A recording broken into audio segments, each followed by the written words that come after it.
Hey, everybody, welcome back to another episode of the Hunt Lift Eat podcast, brought to you by Hunt Lift Eat Official on Instagram. Carter and Kerri hosting once again, back in the saddle as always. What's going on, Kerri? What's up, dude? We're like a dynamic duo, man. This one's good, dude. I'm excited about this one. I've been a consumer of these products and an ambassador for a long time now, and I don't know, maybe like a 2-minute conversation here and there with our guest, and that's about it. Yeah, man, this will be a good one. Longtime friend of Hunt Lift Eat, out west, living out west in the great state of Utah. We got Josh Bybee coming at us from Deadshot Nutrition, finally coming on the podcast to chat with us and talk all things Deadshot. So, Josh, welcome to the podcast. Hey, thanks for having me, guys. I've been looking forward to this one, and yeah, better, late than never. So it's good to get on here, and yeah, you guys have been big supporters of my company, and it's great to join you. Yeah, man, and for good reason. We're supporters of your company. I was saving this for a dramatic effect, Josh. I was saving my calm and focus. I'm gonna do this live Here we go. Let's go, because Carter. I always take one before every podcast, and you can talk about this in a second because I don't know science behind it. Yeah, I love it. Yeah. So Yeah, that's always that podcast ritual. hey, that's great to hear. I mean, that's what that stuff was formulated to do is keep you calm and focused. When the pressure's on. I know. For me, I have a voice for. Well, I should say I have a face for radio, and so it's hard for me to get in front of the camera sometimes, and it's not my comfort zone, and that calm and focus. That's what it's formulated to do is help you in those stressful situations, ease the mind, focus the mind, and keep it calm when it matters most. Yeah, man. When I started doing the podcast 4 years ago in my mid-20s, I was a younger and wilder man back then. And Luke and I would we would get so nervous we would have to have 5 or 6 beers before doing the podcast. And now we've transitioned to a much healthier and more sober podcast enjoyment for everybody. So this is the new ritual. That's this new ritual is more in line with the ethos of your brand. So I think that's good. You guys have get on board. You guys have evolved from East Coast whitetail hunters to Westies hunting elk and mule deer. So, and that's all encompassing, including your pre-podcast ritual. So, for sure, man. We'll jump into take a piss and shoot a dead shot. Yep. Yeah. Yep. For sure. So I want to jump into all the nitty gritty of designing these products and the science behind them and all that stuff. Josh, I like on your bio on your website, you're a formulator and a flavorist. Those are two very cool things to be called. I like that a lot. I'm kind of jealous. Yeah. They're titles that I gave myself, but it is a trade that I learned, and I was in for over a decade. So it's technically I was a food science or food scientist. The field I was in technically was food science, and as a food scientist, I was a formulator, and I made a name for myself as a flavorist of dry powder. So dry powder would be a protein powder, a pre-workout, an amino drink, all the powder supplements, you're familiar with. that's what I was, that's what I formulated. That's what I, developed for over a decade, and made a name for myself as a flavorist. So that was my area of expertise, was flavor development. It's probably a much larger industry than most people would ever think about or consider, right? It's like Yeah. when you break it down like that, you're like anything powdered, anything, that you're putting in a drink or pre-workout or whatever, powdered Gatorade or like whatever, right? That's like a Mm-hmm. pretty large encompassing part of the hydration and nutrition and health side of things, right? Like that's a Absolutely. huge industry, man. Yeah, no, it's a very big industry. I did everything from sports nutrition. So, your pre-workouts, the big brands that you see in the GNCs, and even at like, Costco and Walmart now. And then more health and wellness brands that were owned by some of the largest uh, food companies in the world. Talking like Nestle and Danisco and companies like that. Formulating like greens drinks and fiber supplements, and anything in a powder form. I even have experience with solid dose formulations, capsules, tablets, and within that solid dose, specifically tablets. There's even flavor development there when you're talking tablets that are chewables or fast melts that have flavoring flavor excipients added to it for the sensory experience. And that's really what led me to my first product, Calm and Focus, and the beadlet um, dosage or application, the beadlet application, that dosage form. In the applications lab that I worked in and helped manage, that was a technology that they had developed, or we developed, and had a previous boss leave and started his own manufacturing facility, and that's what he did. He took that beadlet technology, and that's where I took that beadlet technology and applied it to application with a fast melt or effervescent powder, something that you just pour directly under the tongue. Yeah. So yeah, kind of came full circle. Yeah. So what's the I guess the reason behind like the beadlets? Is it the more convenience thing? Like I don't have to mix it. Do you absorb it faster? Or? Yeah. So there's a couple. That's a great question, Kerri. Really, it's twofold. The first being convenience or practical. That's why I really wanted that application, for the marksman or the outdoorsman. Thinking of, when I'm elk hunting, I don't necessarily always want to have an extra water bottle or be adding something to my Algene, bottle, or have tablets necessarily.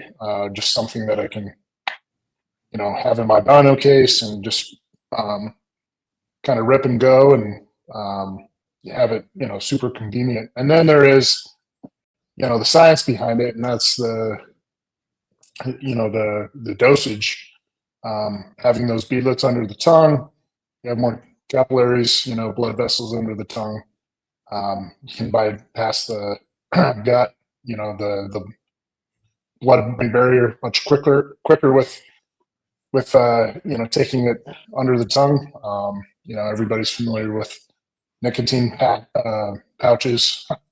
That's really the science behind that. So just letting it sit under the tongue, you'll have that quick release or quick absorption, and that formulation had a twofold application. So you have beadlets that were fast, quick release, And then you had some that were a sustained release to really, help with support that cognitive function um, for a sustained amount of time or a longer lasting amount of time. So yeah, the idea behind that beetlet formula was, twofold: just convenience or practicality, and as well as the science behind faster absorption of ingredients. Yeah, I mean, and it makes a lot of sense, and that's one of the things I really appreciated about it, because whether I'm in the whitetail woods in a stand, and unfortunately I don't hunt out west, but I do Western style guided hunts. So I started guiding in Alaska, and I do some a little bit in Texas. So even though I don't pull the trigger on animals very much anymore, I'm still there. And yeah, like you just said, man, like I usually have a water bottle with me, but I don't want to chug my one water bottle right there with the powder in it. So being able to pour that up before, I take a client on a stalk, or sitting in a tree stand and it's, right before first light, and I pour that on my tongue. So that way, hoping that big monster buck's going to step out and be ready to go. But yeah, dude, so I appreciate it. I didn't know if that was like by design, or if there's some science behind it, but I was like, I don't know, this shit's cool and it works. Yeah, no, yeah, dude, it was by design. Something that I put a lot of thought, into, for the longest time, as I saw that technology being developed in the lab that I, worked in. Those beadlets were being put into capsules and different applications, and I thought, this, what if there was like a nootropic, application with like an effervescing powder that you just put like in your mouth, like under the tongue, that could really help aid the shooter. I was thinking of myself, like when I'm hunting, like taking that, as I'm, sneaking through the woods, putting a stalk on a big mule deer, or, running and gunning, chasing elk, and, knowing what I know about some of the ingredients that go into formulas. There's a lot of, pre-workouts or even energy drinks, and those are great and everything, especially when you're running on fumes, but not always the desired supplement for certain situations. And so really wanted to differentiate myself, and offer something that was more strategic and a little more dialed to some of the pain points, or addressing some of the pain points that hunters or outdoorsmen may face when in the field. So that's sweet, man. I got two questions for you, Josh. For your calm and focused, if I just took one and I have a nicotine pouch in, am I canceling out from a science background? Am I canceling one out, or am I double focused? Well, nicotine is awesome, addictive nootropic. So nicotine is king, and the common focus would just, if anything, support or enhance the effects of that nicotine. So I wouldn't necessarily cancel it out. Like, in fact, I love my calm and focus because it has theanine paired with caffeine, and that's where you get the calming focus, right? Theanine being an amino acid that promotes a state of relaxation, and then your caffeine, which enhances focus, obviously a stimulant that everyone uses. That theanine provides a clean energy when paired with caffeine. So, and it's at the right dosage where you get that calming effect. And nicotine obviously can increase focus, or does increase focus, and is a great stimulant, nootropic, and paired with my product, I'm sure, although I don't have studies support would only, benefit or support or enhance, I should say, those those effects. Yeah, my second question is, what percentage, if you're looking at your job on a pie chart, what percentage of your job would you consider yourself a scientist? How much of your job are you a scientist? Well, yeah, that's great. Great question. When I was working my 9 to 5, 100% of the time, Yeah. yeah, 100% of the time when I was, clocked in, everything was, everything was science. Not only did I, formulate, so the customer would come to come to our company. We were a third party manufacturer, and they'd come to us and they would, have a formula for like a pre-workout, and they'd say, we want to, produce this pre-workout, launch this pre-workout, and we're wanting, a fruit punch flavor, blue ras flavor, whatever. And so we would start, my first step would be, okay, taking that formula, what are your desired label claims? What are the desired outcomes of this product? What will you be, specifically formulating for, looking at like if there's B vitamin complex. Okay, so your input and your label claim is this. Do you have the appropriate, assay for this specific form of, niacin or thiamine or, methylcobalamin, whatever it is? Do you have the correct assay? And then do you have the appropriate overage, on this to ensure that label claim is met for the shelf life of the product? And so that would be the first step, is just verifying that, the formula meets kind of the regulatory, requirements for, for a product of that type. And then once we had a formula solidified and verified, then it would move to the applications lab. Well, we would, quote it. If pricing looked good, preliminary quote, we would move it to the applications lab. And that's when, the fun began. And that's when we would start creating the finished product, creating flavors, for that product. And then once the product was, a flavor was approved, it was then,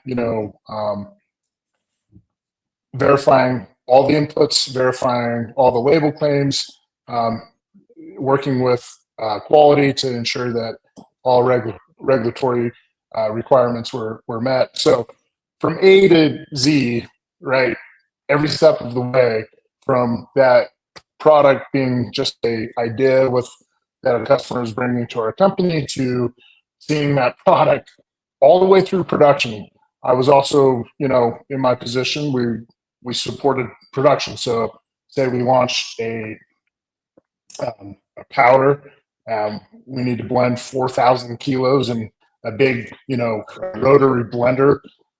I would write the blend instructions, for that product. And the blend instructions were very specific to ensure that materials were added the right way, to ensure that there was no risk of, everything from physical characteristics of the powder,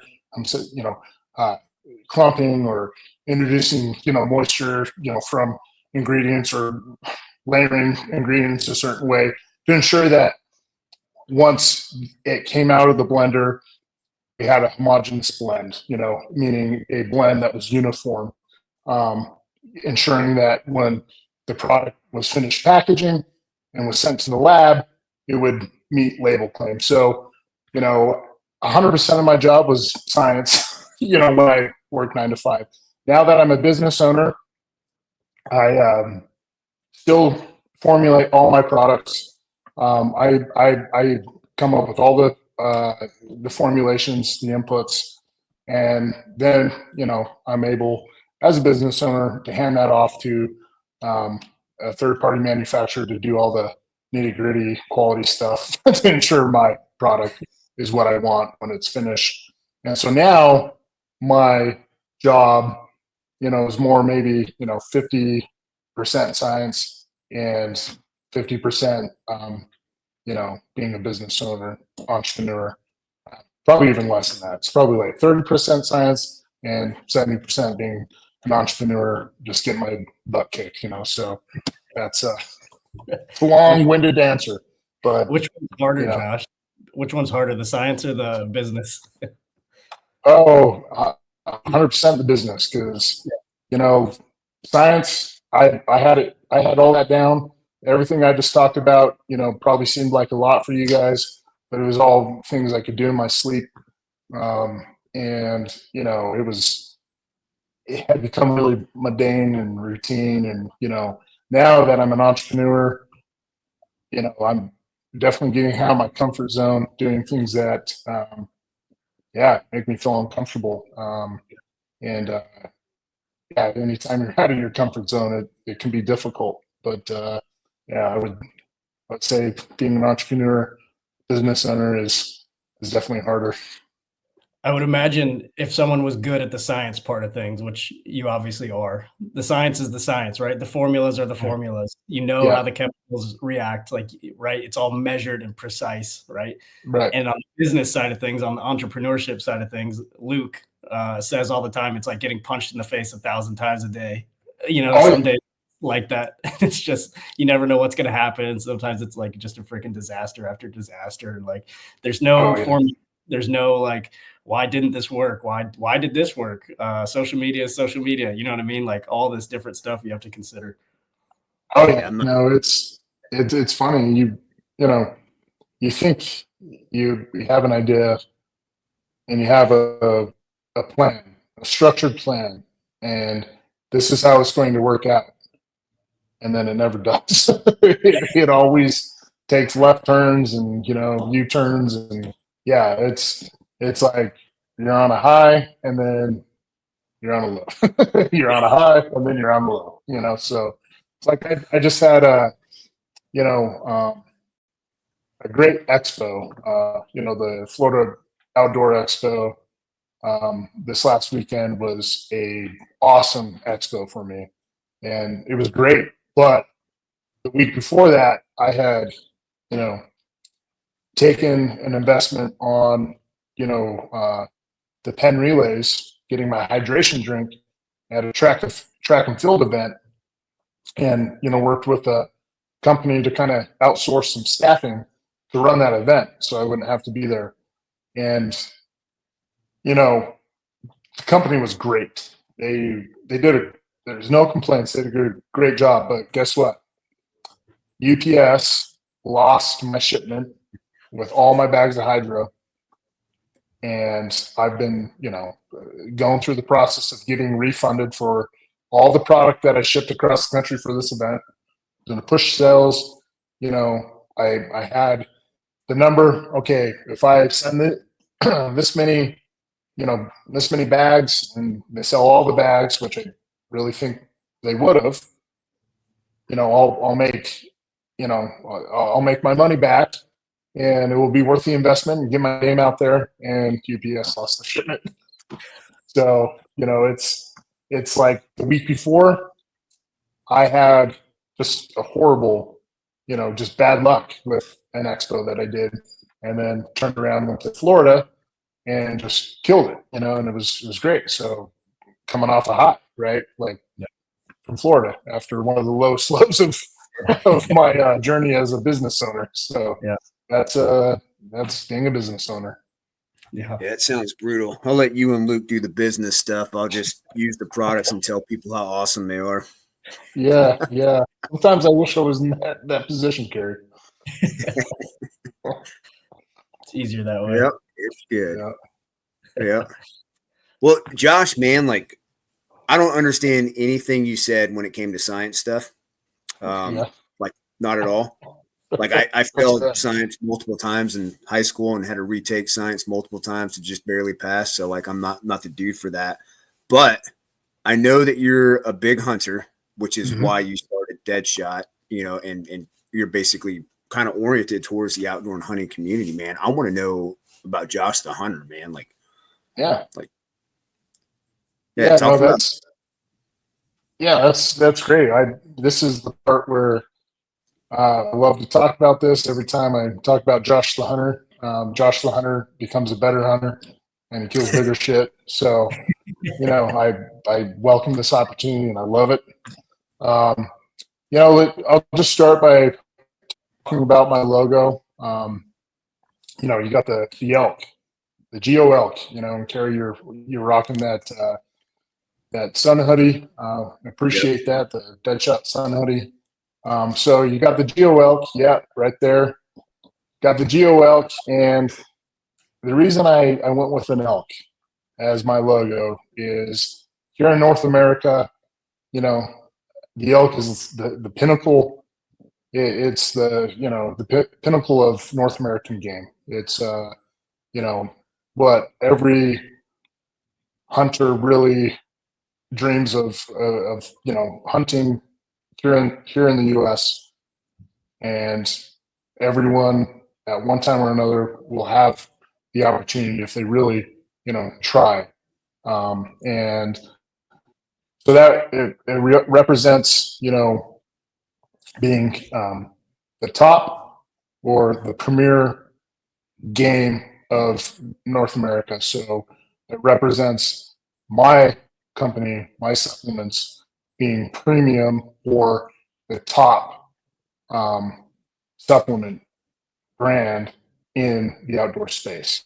And then the Geo on the elk represents the science behind my products. So that's where I came up with that logo. So my company really is meant or geared towards the outdoorsman, and that and the reason is I understand the nutraceutical space. I understand supplements, the science behind it.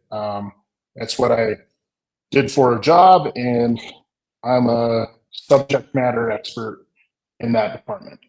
And it's like the one thing I kind of know a thing or two about, and can say that with confidence. And then Josh the Hunter, I've hunted since I was just a young kid. My dad's from a really small town in southern Utah. When he was a kid, he ran a trap line, and he ran a trap line to earn some extra money, you know. And when I was, you know, when I was growing up, you know, I would look forward to the deer hunt like it was Christmas morning. As soon as I was able to have a pellet gun, I had a pellet gun, and I would go hunting in the backyard for birds. And you know, I might have to answer to God one day about all the sparrows and the robins I shot, but you know, I wanted to be a hunter like my dad. And you know, I ran trap lines with my dad. I did a lot of predator hunting, big game hunting, waterfowl, you name it. I did it, and I've really just always had that passion for the outdoors, and I've always just had a love for just being in wild places. I'd choose the mountains over the beach 100 times out of 100. I would, you know, uh, being in Wyoming, having a ranch in, you know, Star Valley, Wyoming, I'd take that over anything. You know, I love the outdoors. I love hunting. I love everything that it represents. And you know, I wanted to bring my expertise or what I understood and offer, um, bring an offering to, you know, my fellow outdoorsmen, and provide aids, you know, through supplements, to my fellow outdoorsmen to help them, you know, achieve their goals, endure last longer out there in the field and really just, enhance their experience in the field through the aids that I provide and the supplements I offer. So that's me. It's Josh the hunter, Josh the scientist, I guess. I mean, you're definitely doing it, man. Like for one, that the common focus that we've talked about quite a bit, man, that's been huge. I don't think I've killed an animal or had a client kill an animal with me in probably the last 2 years without having a dead shot right beforehand. Nice. Yeah. And then your hydro that you just came out with. Holy shit, dude. So I was so stoked about that hydro. I don't even remember, man, but I hit you up on my InReach. Yeah. I remember that. Yep. Cause so on day 14 of my hunt, we got a resupply in, and I had my wife send because the hydro made it to my house like the day after I flew to Alaska. So I had her send it to the outfitter, and so she threw it in with the resupply. But dude, I broke that out, man, and all of us in camp were drinking the hydro, and they're like, "This shit's awesome." And I'm like, "Holy crap, dude!" Like I think it was like second or third day after having it, man. We were, every morning I drink one, and I was like, I had to let you know, man. I was like, I can't wait. I was like, who the hell knows when I'm getting out of here, man? So now I was like, hey, Josh, this shit's awesome. Whatever you did to make this, keep it going. Awesome. Well, that's all the hardships as being an entrepreneur, hearing stuff like that makes it worth it. That's awesome to hear. The hydro, hydration is essential. Everyone can benefit from it. Whether you're a seasoned outdoorsman, in Alaska in the backcountry, or a weekend warrior, running the trails, or chasing elk. Everyone can benefit and needs to maintain their electrolyte balance. And really, hydration shouldn't be complicated, or it doesn't need to be complicated, I should say. It should just taste really, really good. So the flavor of my product was paramount. I want people to enjoy it.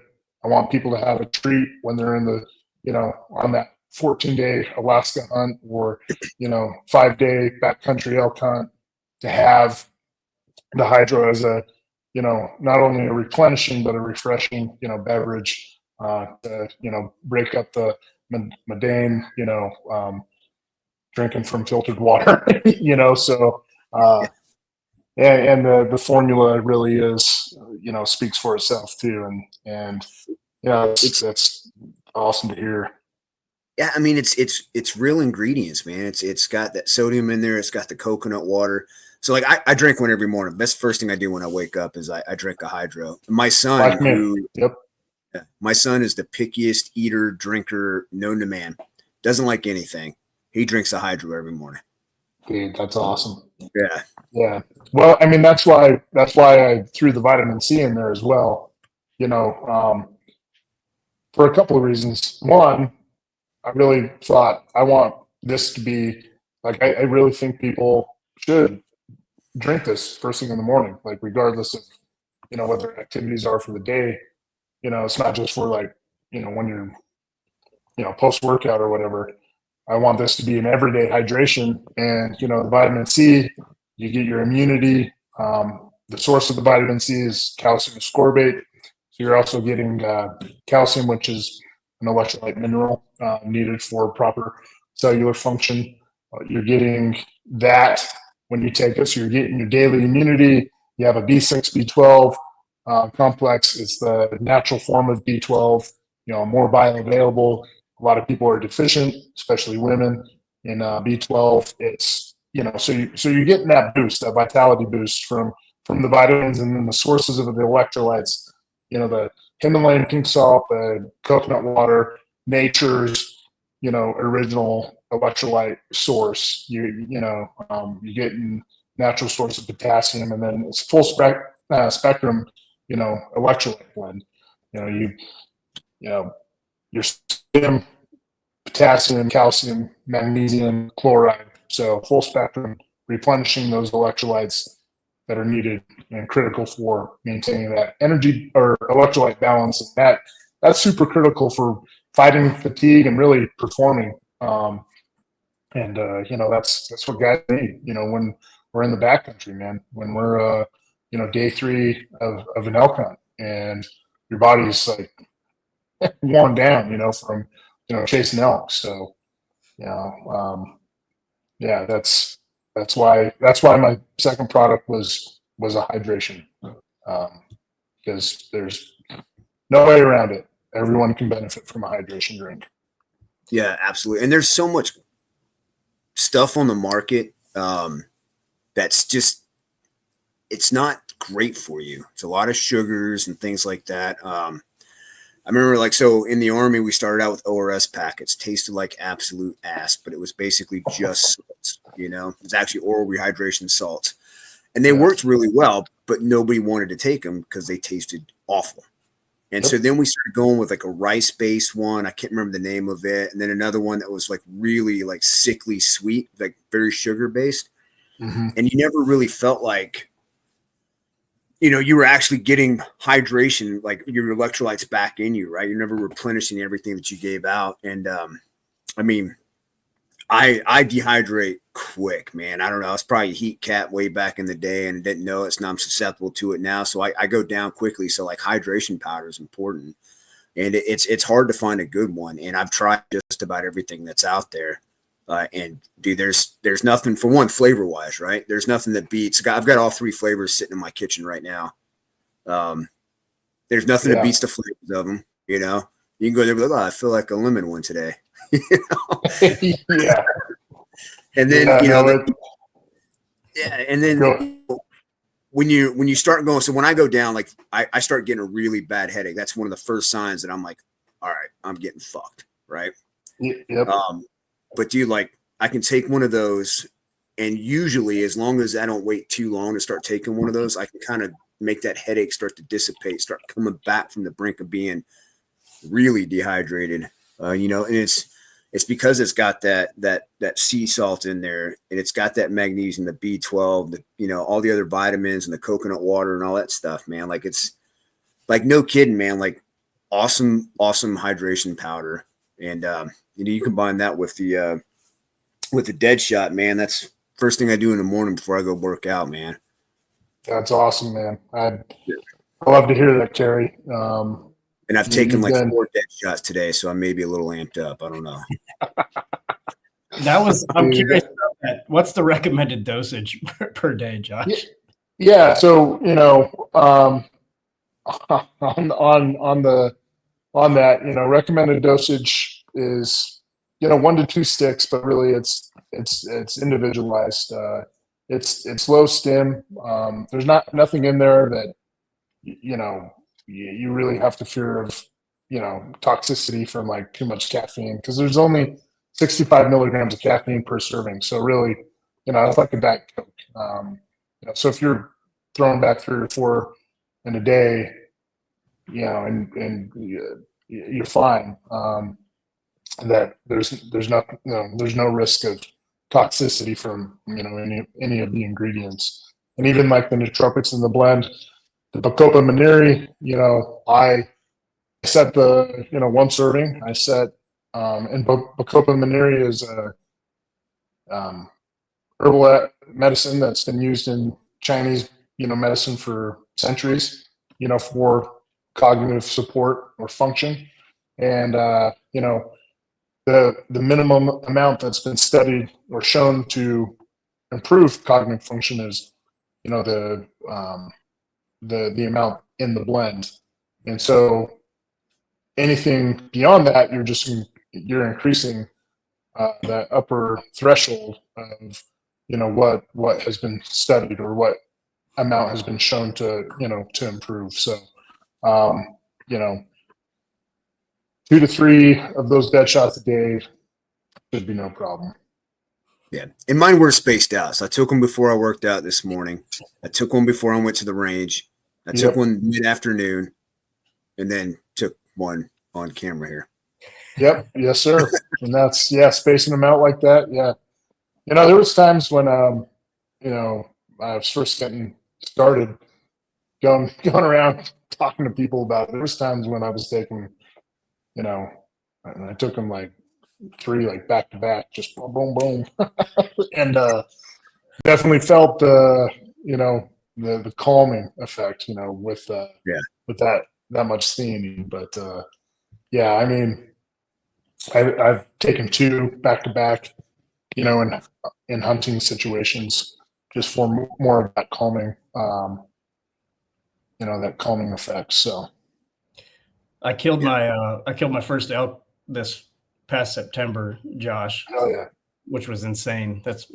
I'm hooked now, right? I dude, totally yeah, your logo has to be an elk. Like I get it. I'm in, you know. And yes sir. killed it with a bow. It was freaking awesome. But I took a calm and focus that morning and got lucky enough. I killed one right away that first day. And with how amped up my adrenaline was, I think it blew through that calm and focus pretty quick. I should have tripled or quadrupled up to, to bring my levels back down. But I probably would have been like all over the place without having that one Yeah, step.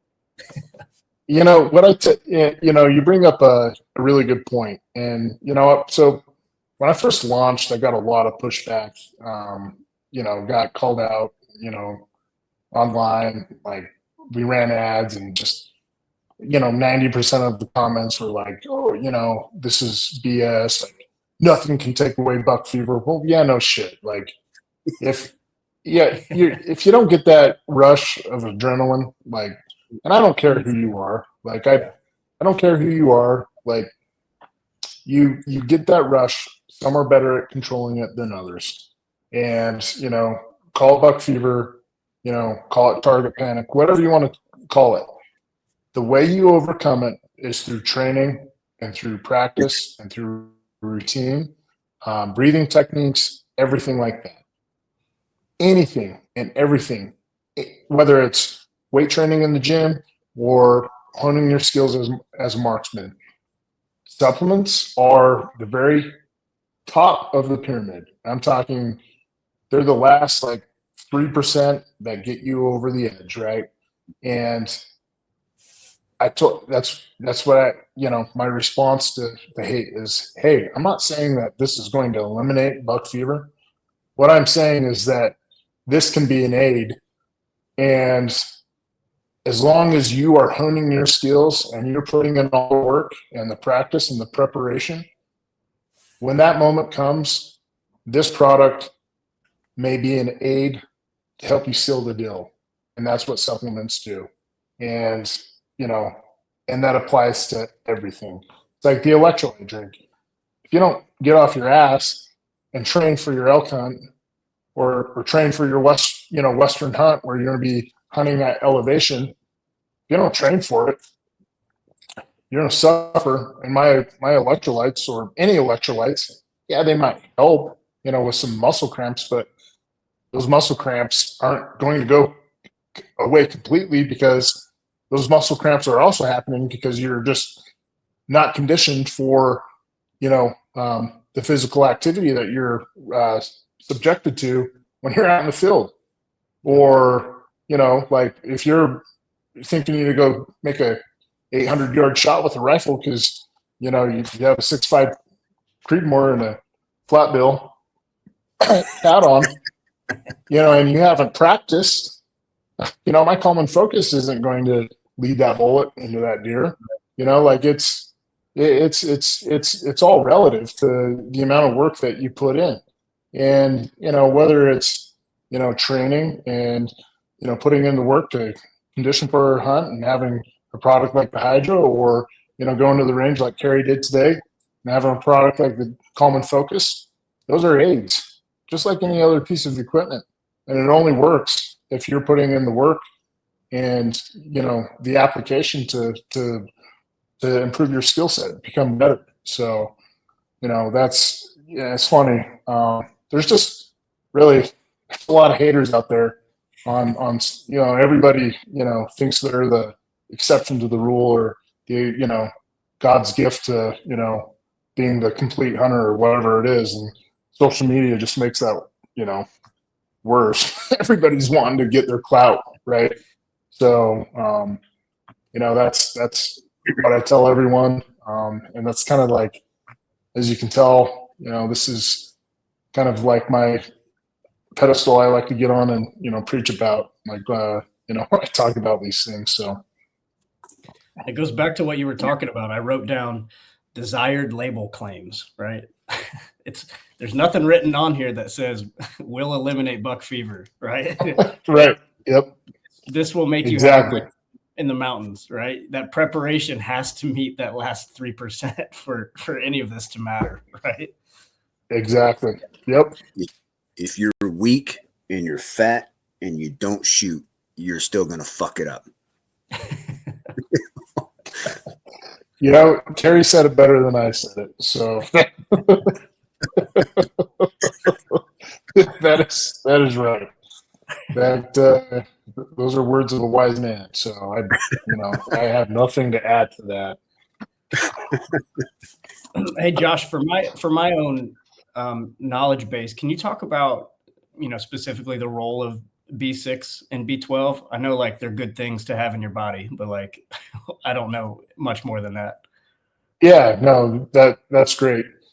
B6 and B12 really help support cellular function, and they're because of that they're known as like a natural energy, and being deficient in those B vitamins can affect your mood and can affect just like brain fog and can really just make it to where you're not performing or functioning at your optimal level.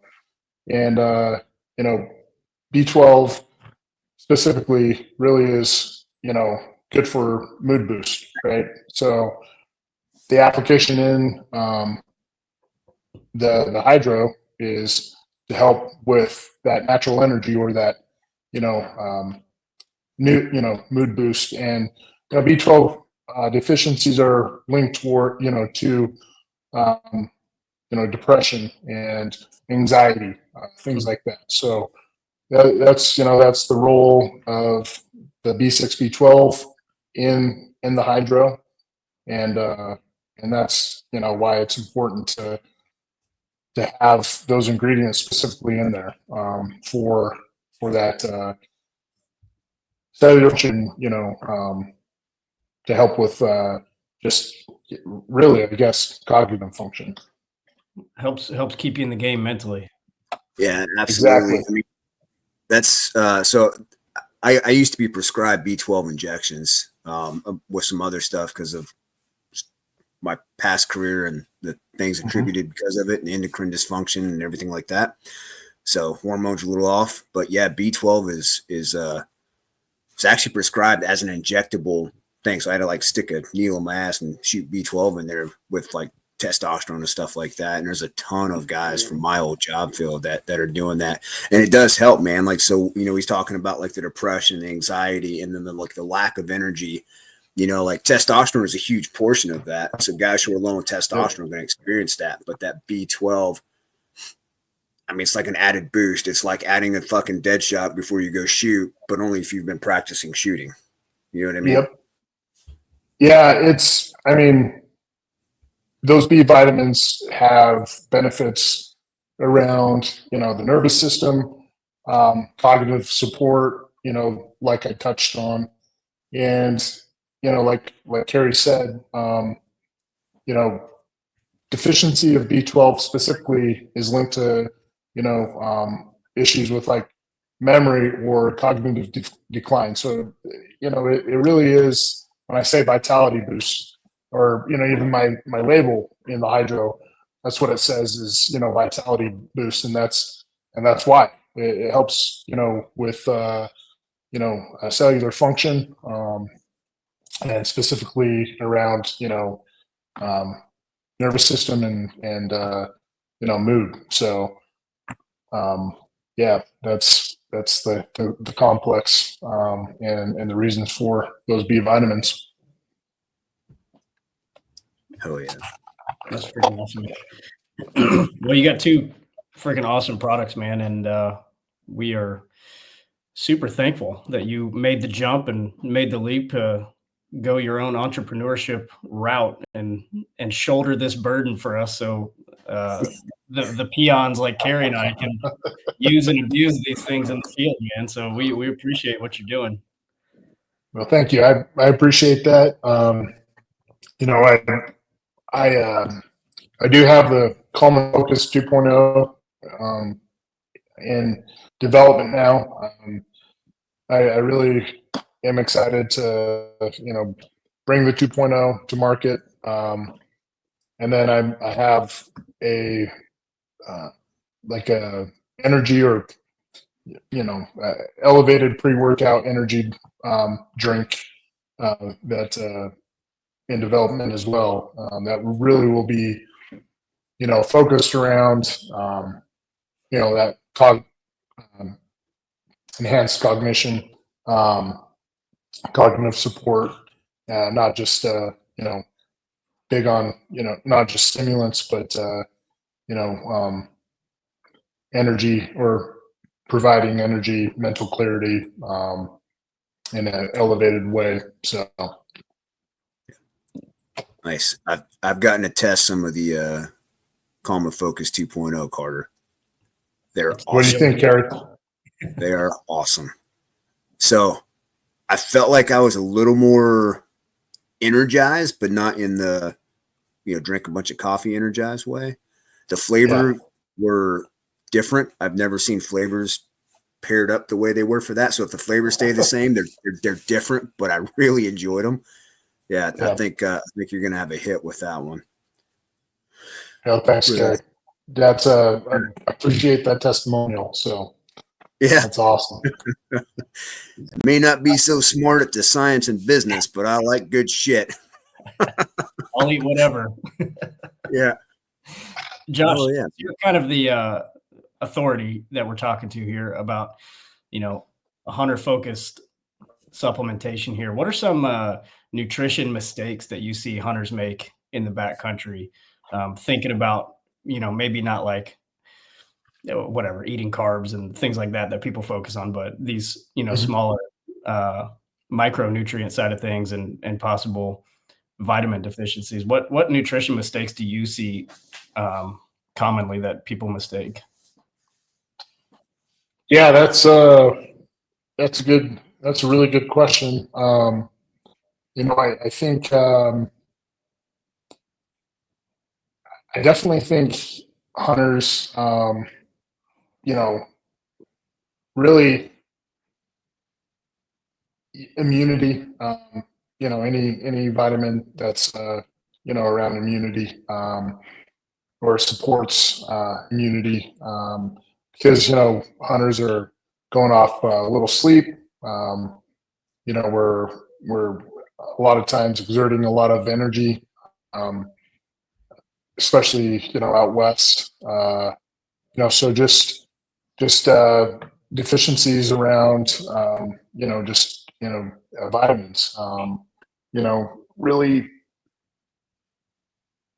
I think also not eating enough protein. A lot of those, freezer dried meals, mountain houses, like they're great. They have a lot of calories, but when you're, exerting yourself a lot, protein is essential. I'm not like I shit on BCA drinks. Like I think BCA drinks are a waste of money. And I shouldn't say, that's hard for me to say, and it's probably dumb for me to say as a business owner of a nutrition or supplement company, but BCA's 99% of the time you're just pissing them away.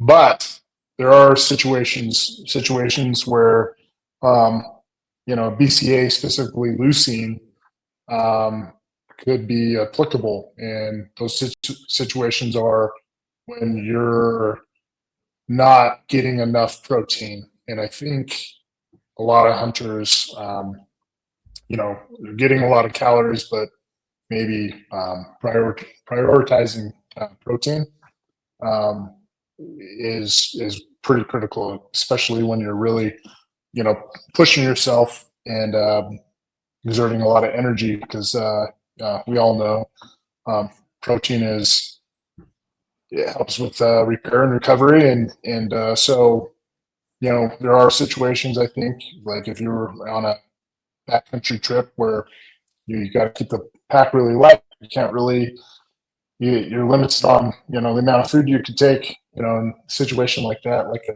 leucine tab or maybe even some BCAAs would be beneficial if you're not getting your protein requirements. And I think situationally, that's where those are practical or could be useful. So yeah, I think I really think just protein. I like when I'm camping. I love to have a steak on a stick. Literally, that's how I like to cook my steaks. Just put them on a stick and then roast it over the fire and eat the steak off the stick. It's like my favorite. I love that like elk camp or deer camp steak on a stick. But just getting your protein in. I think a lot of hunters would benefit from prioritizing that, and just bringing along a protein powder, adding a protein powder, something that you can add to a drink or maybe even a meal could really be beneficial. Yeah, that's great advice, man. I think easy to forget about, and people get tunnel vision on the trip and the hunt and don't plan very well for that aspect of it, man. It's too easy to do. I've been guilty of it myself. I think hunters do really good at getting, carbohydrates in, like I know, like when you're exerting a lot of energy, that's you got to take it to, pound some, simple carbohydrates in some really fun forms. And your body really needs that, right? You really need to replenish your glycogen stores. And so I think, with the candy that's out there, the little Debbie's and, donuts and such. Gummy bear. Yeah, gummy bears. I think hunters do a really good job. I know, there's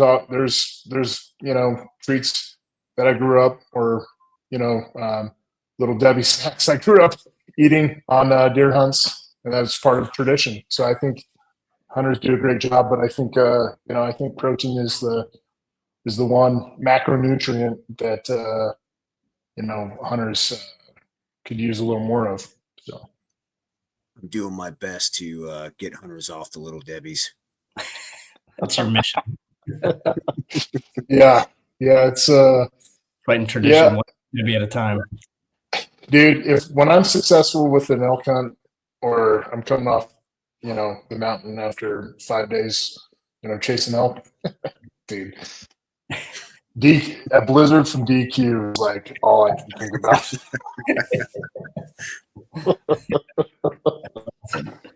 Yeah, you got to have those sweet treats to look forward to, man. For sure. Josh, hard pivot here. This is poor podcast hosting here, but we're rolling up on an hour. But I would love to hear about that mule deer you killed, that you have a picture of on your website, man, because I love mule deer. Yeah, that's the one from this year, right? Yeah. On my web. Yeah. So that buck, honestly, I would say, he's not the biggest buck. He didn't score very well. I haven't scored. I think he scored like 152 because his fronts are really crabby and short. But he was a really old buck. He was like 7 to 8 years old is what he was aged. So my buddy that scored him, who's an official scorer, he's like, his antlers may have regressed, but he was wide. He was 30 inches outside spread. So great buck for the unit. So it was a over-the-counter unit in Idaho, and the area I hunted was just had been hit hard. We're talking eastern Idaho, along the Wyoming border. Been hit really hard by that hard winter a couple years ago, and the deer numbers. I've hunted this area for a few years, and the deer numbers they're as bad as I've seen them. Some locals. I talked to some locals. The day before the hunt, I said that the numbers hadn't been that low since like '85. So for 40 years, just bad. So where we camp, we usually see does and little bucks like all along the road, that canyon, and I maybe saw 2 or 3 does on my way into camp. So knew it was going to be a hard year, and got up there opening morning and got to a really good glassing spot, and I glassed and I glassed and I glassed, and I think I glassed like 3 deer in the first 2 hours of light. I mean, it was brutal. And about 10:30, I was glassing this far hillside, like a little over a mile away, my spotter, and all of a sudden I just like got a glimpse of of gray, gray ghost, right, mule deer. I was like, oh shit, like was that a mule deer? My eyes playing tricks on me. I was bored out of my mind at this time. I'm really trying to stay focused, right? And sure enough, like did a double check, and I was like, yeah, that's a deer for sure. And all I could see was the body, and I was like, oh, it looks like a big body. And then I noticed another deer to its right, about 20 yards, and so I put my spotter on him, and I could just see a rack, and it looked like a good little 4-point. I was like, oh yeah, found a buck. Well, I watched these 2 deer, and they were just kind of moving through the trees to their bed, and that first deer, he had a big old belly and a lot bigger body than the other buck, but I didn't see his rack. And then right before they disappeared in the trees, I got a glimpse of his just frame, and I was like, oh, that's a good deer. That looks like a really good deer. But they were forever away, and I got on Onyx and looked at it. And anyway, so my buddy Thompson came in from Seattle, and he got there, that afternoon, right before last light. Weren't really able to hunt that evening, that first evening. Went back the next morning. I told him about the bucks. Went back the next morning, and just like on the dot, about the exact same time, I spot the 2 deer the next morning, and confirmed that the one was a really good 4-point. It looked like 2 4-points, and the one looked like a really good 4-point. So then we made a game plan to go after them, and like they were a long ways away, and we ran out of time. Ran out of daylight, didn't get to them, and so went back the 3rd morning, and sure enough, same spot, same time, and this time we left earlier to go after them, and got up there, and it was a brutal hike. We started hiking at like just after noon, and got up to where we'd kind of seen the deer kind of on this opposite ridge, to where we would be, 200-300 yards from them. And it was like right before, it was like the last hour of light. It was brutal to get to them. They were in a hellhole. And anyway, sat there, couldn't glass like the far, the opposite ridge where we'd seen them and stuff, about 200 yards away, and didn't really see him. So we just started slowly moving around, and I got within bow range of these deer. Suddenly, the big buck, I just saw his frame. He jumped up, and he was with that smaller 4, and they were like, I don't know, 10 yards from me. I was like, son of a bitch. And pulled my scope up, my gun up, and I had him in the scope at probably, I don't know, 150 yards away. And anyway, gave it some time. There was a clearing about 400 yards below us. We were hoping they would come out in that clearing, and we sat and watched that clearing, and then started to make our way slowly around just to see if we could find them again. I was sick about it because, we thought we had made this perfect play, and, got within 10 yards of the deer. Didn't mean to do that, but coming around, and all of a sudden my buddy, he was probably 30 yards, up the ridge from me, whistling. He's like, motioned me to come over. Came over, and he's like, there they are, and they were like 380 yards down the hill. And anyway, made probably the best shot I've made with any type of weapon. It was like a 380-yard shot, and I had my tripod, but it was a very steep slope, and the deer, didn't have a lot of time, so it was pretty much I used the tripod, but standing shot, like 380 yards with just one of the legs of the tripod on the ground.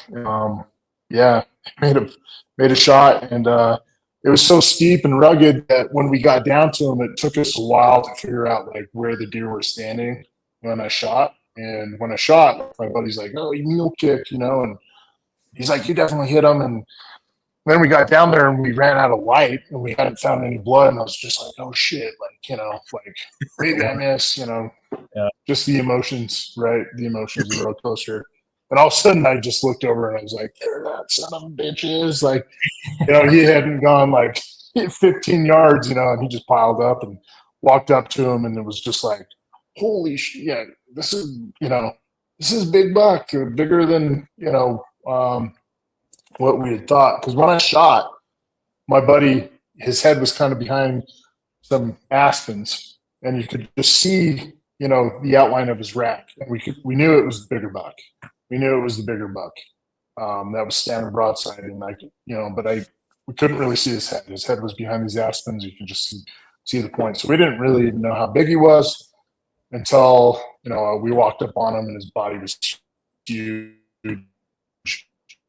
and an over the counter unit, and then broke him up, and the pack out was for a deer with 2 guys, it was pretty brutal, and we didn't get back to the bikes until like 1 a.m, and it was awesome.